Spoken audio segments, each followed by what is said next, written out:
লাগতেছে না, কারণ কি এটা দুই পাশে রাবার আছে। ওই রাবারের কারণেই আমাদের আর গ্যাসকেটের প্রয়োজন নেই। জি স্যার। দেখো এখানে আরেকটা গেট বাল্ব আছে, এটার ভিতরে আমাদের গ্যাসকেট লাগাইতে হবে। এটার মধ্যে আমরা কি গ্যাসকেট লাগাবো? রাবার গ্যাসকেট লাগাবো।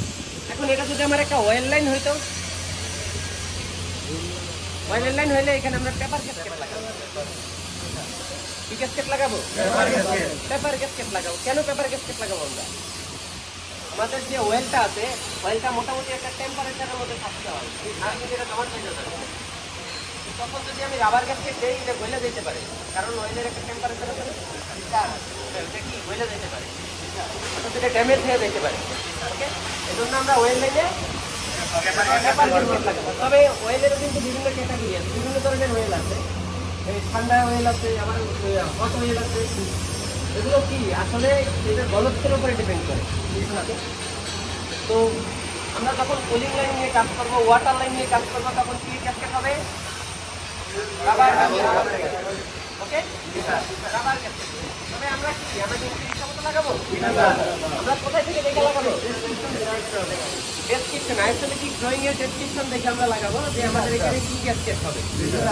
আমাদের আইসোমেটিক ড্রয়িং এ কিন্তু লেখা থাকবে যে এখানে তুমি রাবার গ্যাসকেট লাগাবা না পেপার গ্যাসকেট লাগাবা, কোন গ্যাসকেট লাগাবা। গ্যাসকেটের একবারে আপনার মনে করেন কোড নাম্বার সহ দেওয়া থাকবে, এখানে কি মেটালিক হবে নাকি নন মেটালিক হবে। ওকে, তো দেখো এটা হচ্ছে আমাদের সম্পূর্ণ একটা কুলিং প্রসেস সিস্টেম। ওকে, এই লাইন দিয়ে কি যাবে? আমাদের কুলিং ওয়াটার যাবে, ঠান্ডা পানি যাবে। ওকে, তো আমরা এখানে রাবার গ্যাসকেট লাগাবো। ওকে, গ্যাসকেট নিয়ে কার কোনো কনফিউশন আছে? তারপরে এই গেট বাল্ব, বাটারফ্লাই বাল্ব, এগুলোর কাজ নিয়ে কার কোনো কনফিউশন আছে?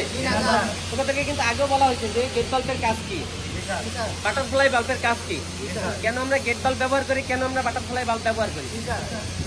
আমাদের দোলনা বাল্ব হইতে হচ্ছে প্রতিবন্ধকতা সৃষ্টি করার জন্য, না একটা লাইনকে আইসোলেট করার জন্য আমরা একটু বাল্ব ব্যবহার করার জন্য।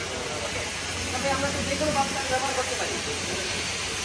আমরা সব লাইনে কি সব বাল্ব ব্যবহার করতে পারবো?